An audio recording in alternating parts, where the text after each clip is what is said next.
Good morning.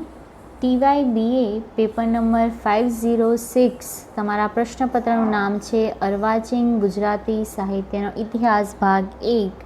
એમાં એકમ number 3ની અંદર તમારે સુધારક યુગના જે સર્જક છે દલપતરામ, જેમને કવિશ્વરનું ઉપનામ છે, દલપતરામના જીવન, કવન અને સાહિત્ય સર્જન વિશેનો પરિચય તમારે આ પ્રશ્નની અંદર છે. એ દલપતરામ જેમનો સમયગાળો 1820થી 1898 સુધીનો ગણવામાં આવે છે અને એમાં પણ એક યુગનો અસ્ત અને બીજા યુગની શરૂઆત. એક યુગનો અસ્ત એટલે કે મધ્યકાલીન ગુજરાતી સાહિત્યનું અસ્ત થવું અને અર્વાચીન ગુજરાતી સાહિત્યની શરૂઆત થવી, એ બંનેનો જે સનિધિ એટલે કે બંનેના જે સંધિકાળનો જે સમયગાળો છે એ સમયગાળાની અંદર દલપતરામનું આગમન થાય છે. હવે આપણે દલપતરામનું જીવન, કવન અને એમના સાહિત્યને ઘડનારા પરિબળો કયા કયા છે તેના વિશેની ચર્ચા કરીએ. હવે દલપતરામનું જીવન, કવન અને સાહિત્ય સર્જનની અંદર એમાં પ્રસ્તાવના જોઈએ તો આમ દલપતરામનો સમયગાળો એટલે કે 1820થી જે 1898 સુધીનો જે સમયગાળો છે એ દલપતરામનો ગણવામાં આવે છે. અને સુધારક યુગના એટલે કે એમ એક યુગનો અસ્ત અને બીજા યુગનો ઉદયનો જે સનિધિ એટલે કે મધ્યકાલીન ગુજરાતી સાહિત્યનો અંત થવો અને અર્વાચીન ગુજરાતી સાહિત્યની શરૂઆત થવી, એ બંનેનો જે સનિધિનો એટલે કે બંનેનો જે સંધિનો સમયગાળો છે એ સમયગાળાની અંદર દલપતરામનું આગમન થાય છે. આમ ગુજરાતીમાં કવિશ્વર તરીકેનું એમનું ઉપનામ છે એવા દલપતરામ આમ અર્વાચીન ગુજરાતી એટલે કે કનૈયાલાલ માણેકલાલ મુનશી એટલે કે કમા મુનશી અર્વાચીન ગુજરાતી સાહિત્યનો આદ્ય એટલે કે અર્વાચીન ગુજરાતી સાહિત્યનો પહેલો કવિ નર્મદને માને છે. જ્યારે રમેશ શુક્લ એમ કહે છે કે અર્વાચીન ગુજરાતી સાહિત્યનો સમયની દ્રષ્ટિએ અને સાહિત્યની દ્રષ્ટિએ પણ આપણો પ્રથમ અર્વાચીન કવિ જો કોઈ હોય તો તે દલપતરામ છે. આમ દલપતરામના સાહિત્ય સર્જનની અંદર પહેલો એક પગ એમનો મધ્યકાલીન ગુજરાતી સાહિત્યમાં છે અને જ્યારે બીજો પગ એમનો અર્વાચીન ગુજરાતી સાહિત્યની અંદર છે. આમ દલપતરામની અંદર મધ્યકાલીન ગુજરાતી સાહિત્યના સર્જકો અને મધ્યકાલીન ગુજરાતી સાહિત્યની જે પ્રણાલિકા છે એમના શરૂઆતના સાહિત્ય સર્જનની અંદર થોડી ઘણી અંશો અથવા તો થોડી ઘણી અસર એમના સાહિત્યની અંદર જોવા મળે છે. આમ દલપતરામ એ જે મધ્યકાલીન ગુજરાતી સાહિત્યનો આખ્યાન કવિ જે પ્રેમાનંદ છે એ પ્રેમાનંદના એટલે કે પ્રેમાનંદ દલપતરામનો મામા થાય છે. એટલે આમ મધ્યકાલીન ગુજરાતી સાહિત્યની થોડી ઘણી અસર પણ દલપતરામના સાહિત્યની અંદર જોવા મળે છે. આમ દલપતરામના સાહિત્યની અંદર એમનો એક પગ મધ્યકાલીન ગુજરાતી સાહિત્યની અંદર અને બીજો પગ અર્વાચીન ગુજરાતી સાહિત્યની અંદર, માટે એમને એક યુગનો અસ્ત થવો અને એક યુગનો ઉદય થવો એટલે કે મધ્યકાલીન ગુજરાતી સાહિત્યનો અસ્ત થવો અને અર્વાચીન ગુજરાતી સાહિત્યનો શરૂઆત થવો, એ બંનેનો જે સંધિનો સમયગાળો છે એ સમયગાળાનો ચમકતો સિતારો જો કોઈ હોય તો તે દલપતરામ છે. હવે દલપતરામના જીવન ઘડતર પરિબળોની ચર્ચા કરીએ કે એમના જીવનની અંદર કયા કયા પરિબળોના કારણે એમણે સાહિત્યનું સર્જન કર્યું અને કયા પરિબળોના કારણે એ સાહિત્ય લખવા તરફ પ્રેરાયા, એટલે એમના ઘડતર પરિબળોની ચર્ચા કરીએ. હવે દલપતરામના સાહિત્ય ઘડતર પરિબળોની અંદર એટલે કે કયા પરિબળોના આધારે દલપતરામે સાહિત્ય સર્જનનું શરૂઆત કરી અથવા તો એમના સાહિત્ય ઘડતરની અંદર જે પરિબળો જવાબદાર છે એમાંનું પહેલું પરિબળ છે કે કૌટુંબિક પરિવેશની અસર. એટલે જો કોઈ પણ સર્જક હોય, કોઈ પણ સાહિત્યકાર હોય, એ સાહિત્યને સાહિત્ય તરફ લખવા માટે અથવા તો પ્રેરવા માટે એના કૌટુંબના જે લોકો છે એ કુટુંબની પરિસ્થિતિની અસર સૌથી વધારે અસર કરે છે. હવે દલપતરામને પણ સાહિત્ય સર્જન તરફ એમના કૌટુંબિક અસર એટલે એમના કુટુંબની જે લોકો છે કુટુંબની અસર વધારે જોવા મળે છે.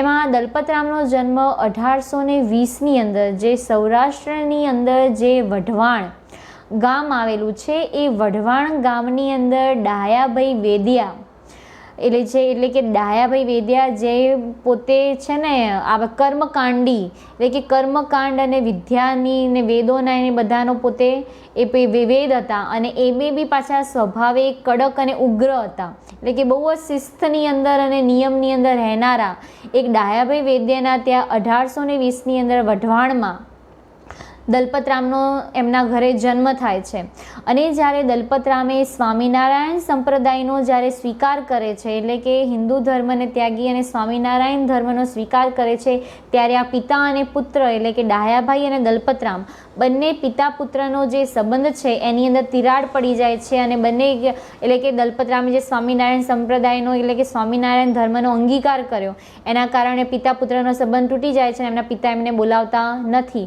અને આ એટલે કે આ બધી કૌટુંબિક અસરો એ બધી એમની અંદર ખાસ એટલે કુટુંબની જે અસરો છે એમના ઘડતર પરિબળોની અંદર એટલે કે એમના ઘડવાની અંદર એમના સાહિત્યના ઘડતરની અંદર કૌટુંબિક પરિવેશની અસર જોવા મળે છે. હવે જ્યારે દલપતરામે જે શિક્ષણ આછું પાતળું શિક્ષણ લીધું છે અને એ પણ ગામની નિશાળની અંદર એમને પૂરું શિક્ષણ નથી લીધું પણ ગામની નિશાળની અંદર જે શિક્ષણ આપવામાં આવે છે એ જગ્યાએથી બેસીને એમણે શિક્ષણ લીધેલું છે અને એમણે શરૂઆતની અંદર ઉખાણા અને હુડલા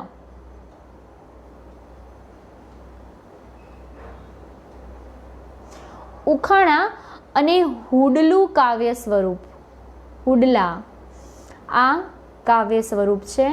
હવે જો હુડલા એટલે કે હુડ કરતો એક કાવ્યનો ગોળો કે જેને કોઈ આંખ હોય કે ના મોં હોય એટલે એ કાવ્યનો ગોળો છોડી દેવાનો અને એમાં પણ અંત્યાનુપ્રાસ અલંકાર એટલે કે જે શબ્દોની અંદર અંતે આવતો જે પ્રાસ છે એ સરખો આવતો હોય તેને અંત્યાનુપ્રાસ અલંકાર કહેવામાં આવે છે. એવા હુડુલા એટલે કે એવો કાવ્યનો ગોળો કે જે કાવ્યનો ગોળો એમને સારો લાગ્યો એટલે કે એવું એક કાવ્યની બે પંક્તિ એમને સીધી એમને એટલે કે છોડી દે અને ઉખાણા અને હુડુલા પ્રકારના જે કાવ્ય સ્વરૂપો છે એ સ્વરૂપોને લઈને એમણે સૌથી પહેલાં સાહિત્યનું સર્જન કર્યું છે. સાહિત્ય ઘડતરની અંદર બીજી જે પરિબળ છે તે છે સ્વામિનારાયણ સંપ્રદાયની અસર. એટલે કે દલપતરામે સહજાનંદ સ્વામીના સાક્ષાત દર્શન કર્યા છે, ભૂમાનંદ સ્વામી પાસેથી પ્રેરણા લઈ અને પ્રેમાનંદ સ્વામી પાસેથી એમને દીક્ષા લીધી અને સ્વામિનારાયણ ધર્મ અપનાવ્યો છે. એટલે એના કારણે એમના કાવ્યની અંદર નીતિ, સદાચાર, બોધ આ જે સ્વામિનારાયણ પંથની જે નીતિ બોધ જે બધી પ્રણાલિકા છે એ પ્રણાલિકા એમના સાહિત્યની અંદર પણ જોવા મળે છે. એટલે કે એમને જે સ્વામિનારાયણ સંપ્રદાય એટલે કે સ્વામિનારાયણ ધર્મનો અંગીકાર કર્યો અને એ ધર્મના કારણે જે નીતિ બોધ સદાચારની જે વાતો છે એ વાતો એમને અપનાવી છે અને એ વાતોને ધ્યાનમાં રાખી અને એમને સાહિત્યનું સર્જન પણ કર્યું છે. એટલે એમના સાહિત્યની અંદર આપણને સ્વામિનારાયણ સંપ્રદાયની અસર પણ જોવા મળે છે. અને એમના ત્રીજી એક છે કે શામળની ભટ્ટની જે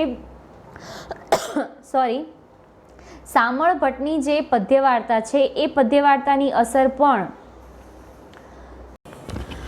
હવે દલપતરામના ઘડતર પરિબળોની અંદર છે કૌટુંબિક પરિવેશ અસર, સ્વામિનારાયણ સંપ્રદાયની અસર, એના પછી છે શામળ ભટ્ટની પદ્યવાર્તાની અસર. એટલે કે દલપતરામનો એક પગ મધ્યકાલીન ગુજરાતી સાહિત્યની અંદર અને એક અર્વાચીન ગુજરાતી સાહિત્યની અંદર જોવા મળે છે. એટલે કે દલપતરામના સાહિત્યની અંદર મધ્યકાલીન ગુજરાતી સાહિત્યની અસર પણ જોવા મળે છે.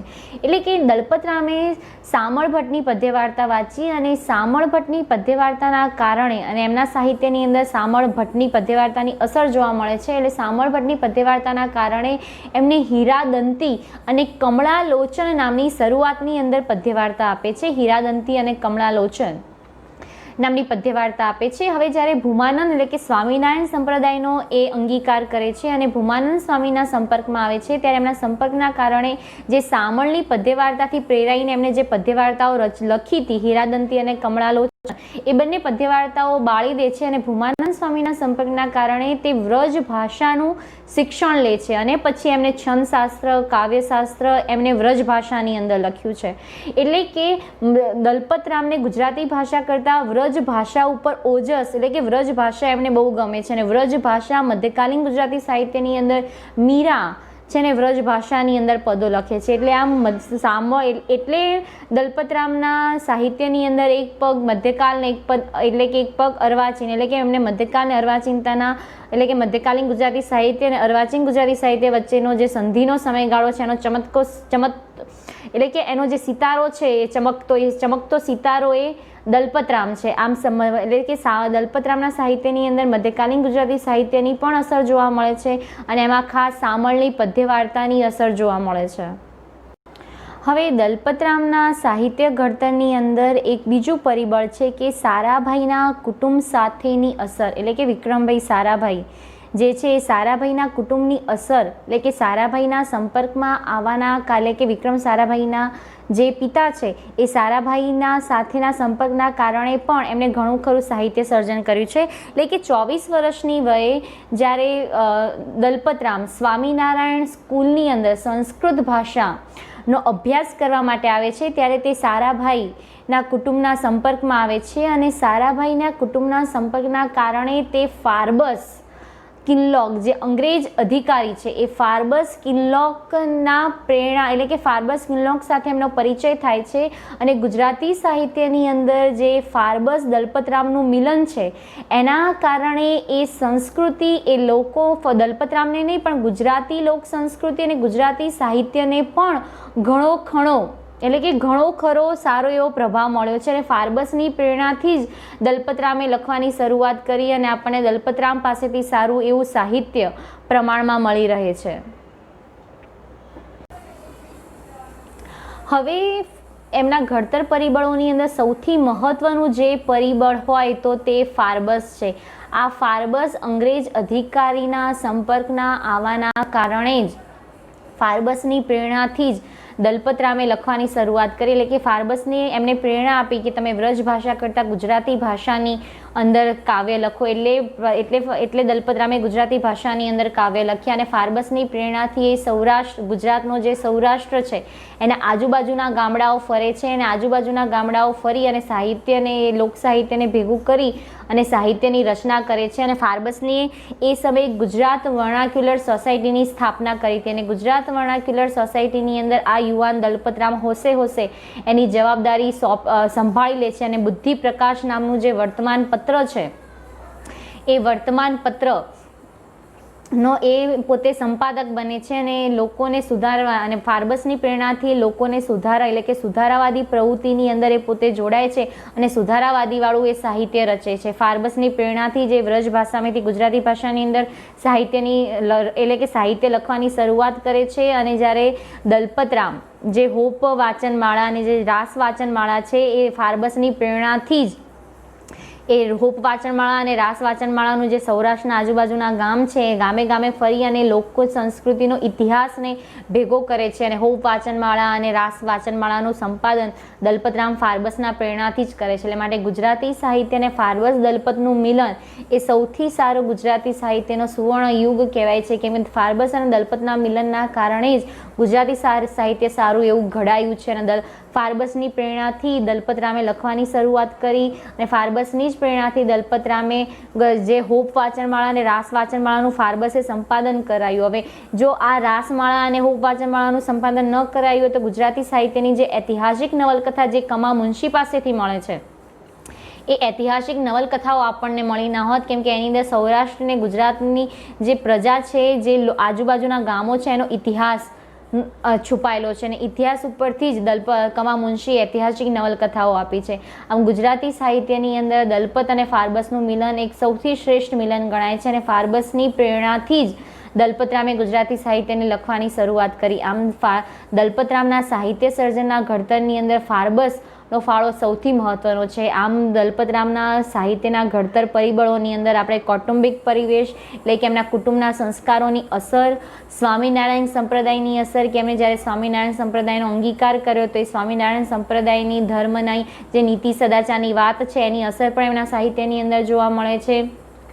આ સામળની પદ્ય વાર્તાઓની અસર, એટલે કે મધ્યકાલીન એમનો એક પગ મધ્યકાલીન ગુજરાતી સાહિત્યમાં અને એક પગ અર્વાચીન ગુજરાતી સાહિત્યમાં છે, એટલે કે મધ્યકાલીન ગુજરાતી સાહિત્યની અસર પણ થોડી ઘણી દલપતરામની અંદર જોવા મળે છે. અને સારાભાઈના કુટુંબ સાથેની અસર, એટલે કે સારાભાઈના કુટુંબના સંપર્કના કારણે જ્યારે 24 વર્ષની વયે સ્વામિનારાયણ ધર્મ સ્વીકારી અને જ્યારે સ્વામિનારાયણ સંપ્રદાયની શાળાની અંદર એ સંસ્કૃત ભાષાનો અભ્યાસ કરવામાં આવે છે ત્યારે સારાભાઈ થ્રુ ફાર્બસ સાથે એમનું મિલન થાય છે અને ફાર્બસ અને એક અંગ્રેજ અધિકારી છે અને ફાર્બસ અને દલપતરામનું મિલન એ ગુજરાતી સાહિત્યની અંદર શ્રેષ્ઠ મિલન છે, કેમ કે ફાર્બસની પ્રેરણાથી દલપતરામે ગુજરાતી ભાષાની અંદર સાહિત્યની રચવાની શરૂઆત કરી. એની પહેલાં એ વ્રજ ભાષાની અંદર સાહિત્ય રચતા હતા, એટલે કે વ્રજ ભાષા પ્રત્યે એમને ઓજસ વધારે હતું અને એના પછી એમને ગુજરાતી સાહિત્ય એટલે કે ગુજરાતી ભાષાની અંદર સાહિત્ય લખવાની શરૂઆત કરી. એમની પ્રેરણાથી એમને હોપ વાચનમાળા અને રાસ વાચનમાળાનું સંપાદન કર્યું. ગુજરાત વર્નાક્યુલર સોસાયટીની જે સ્થાપના કરી એની અંદર એ પોતે હોશે જોડાયા. જે બુદ્ધિપ્રકાશ નામનું વર્તમાન પત્ર શરૂઆત કરી અને ફાર્બસની પ્રેરણાથી લોકોને સુધારાવાદી પ્રવૃત્તિની અંદર એમને એ ફાળો આપ્યો અને લોકોને સુધારાવાદીવાળું સાહિત્ય સર્જન આપ્યું. હવે આપણે દલપતરામના સાહિત્ય સર્જન વિશે વાત કરીએ. હવે દલપતરામના ઘડતર પરિબળો પછી છે દલપતરામનું સાહિત્ય સર્જન. એમાં દલપતરામના સાહિત્ય સર્જનની અંદર પહેલાં છે ગદ્ય નિબંધ. જો અર્વાચીન ગુજરાતી સાહિત્યનો ગદ્યનો પિતા નર્મદને ગણવામાં આવે છે, પણ ફાર્બસની પ્રેરણાથી દલપતરામે લખવાની શરૂઆત કરી. એટલે કે શરૂઆતની અંદર નિબંધની સ્પર્ધાની અંદર દલપતરામ ભાગ લેતા અને નિબંધની સ્પર્ધાની અંદર એમને પોતે ઇનામ મળી રહે એ પ્રોત્સાહન રૂપે એ નિબંધ લખતા. એટલે ફાર્બસની પ્રેરણાથી એમને 1850ની અંદર ભૂત નિબંધ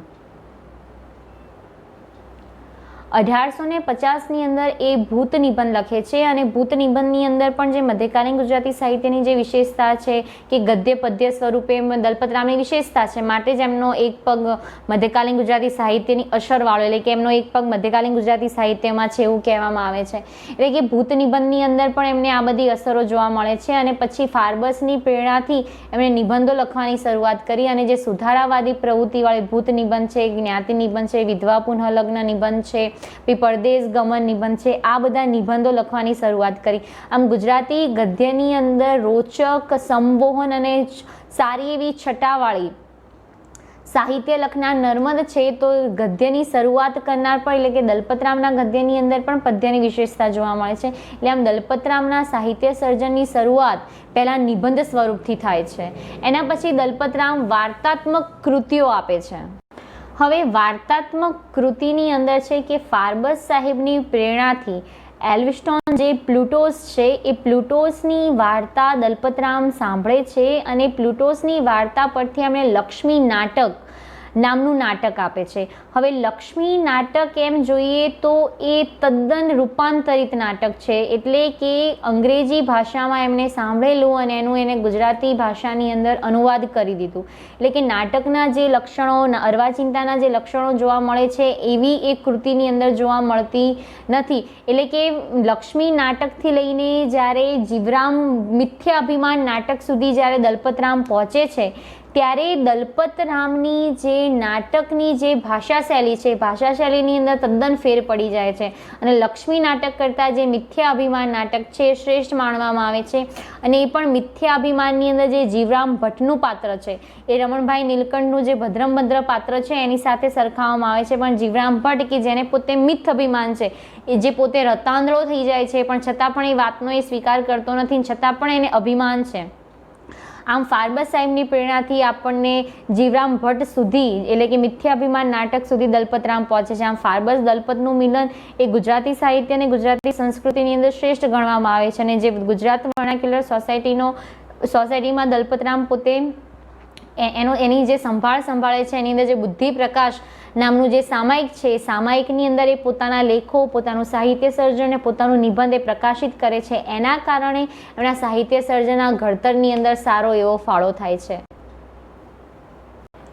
હવે દલપતરામના સાહિત્ય સર્જનની અંદર દલપતરામની કવિતા એટલે કે દલપતરામે સાહિત્યની અંદર ગદ્ય નિબંધો અને વાર્તાત્મક કૃતિઓ તો આપી છે, પણ એની સાથે સાથે દલપતરામે કાવ્ય સંગ્રહ પણ આપ્યા છે. એમાં દલપત કાવ્ય ભાગ 1-2, કાવ્ય દોહન ભાગ 1-2 અને હરિલીલામૃત ભાગ 1-2 અને ફાર્બસ વિરહ.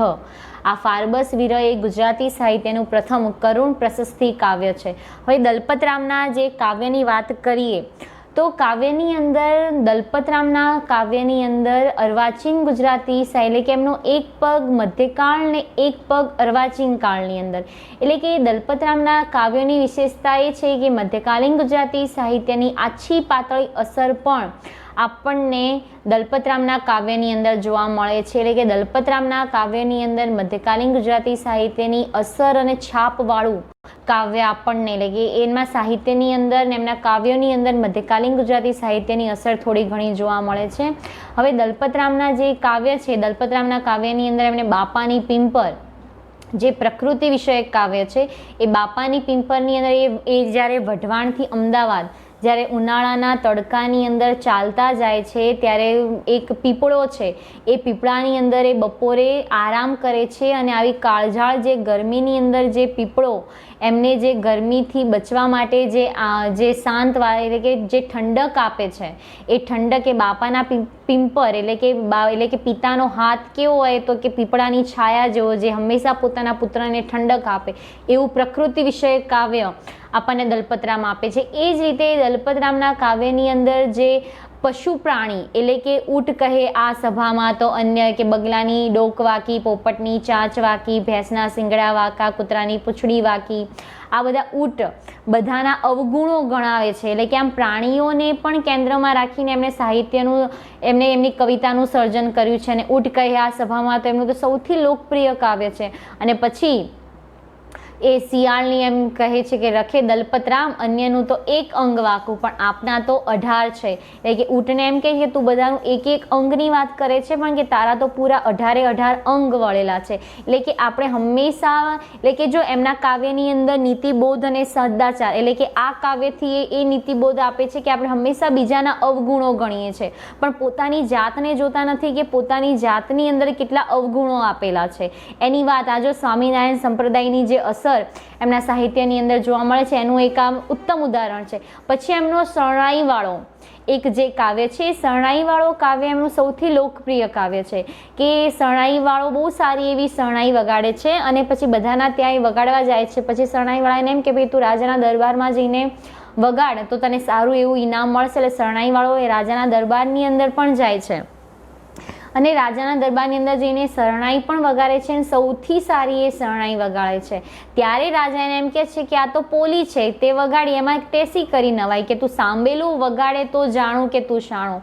એટલે કે સાંભેલું એટલે કે સાંભેલું તું વગાડ તો હું જાણું કે તારી અંદર સારી એવી કારીગરી છે. શરણાઈ તો કે તું વગાડે એટલે કે શરણાઈ તો તું વગાડી શકે કે એટલે કે આમ એક સારા માનવીને પ્રોત્સાહન આપવાના બદલે આપણે હંમેશા એને નીચો પાડીએ છીએ.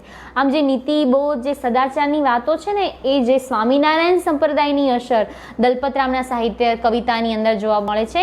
બાકી મોટાભાગનું જે દલપતરામનું જે સાહિત્ય છે એની અંદર આપણને મધ્યકાલીન ગુજરાતી સાહિત્યની અસર વધારે જોવા મળે છે. માટે સુંદરમ ત્રિભુવનદાસ પુરુષોત્તમદાસ લુહાર સુંદરમ એવું કહે છે કે દલપતરામનો એક પગ મધ્યકાળમાં અને એક પગ અર્વાચીનતા એટલે કે મધ્યકાલ અને અર્વાચીન ગુજરાતી સાહિત્યનો જે સેતુ જે પુલ છે એ પુલ દલપતરામ છે. પછી એમની છે ફાર્બસ વિરહ 1865ની અંદર લખાયેલી કૃતિ એમની.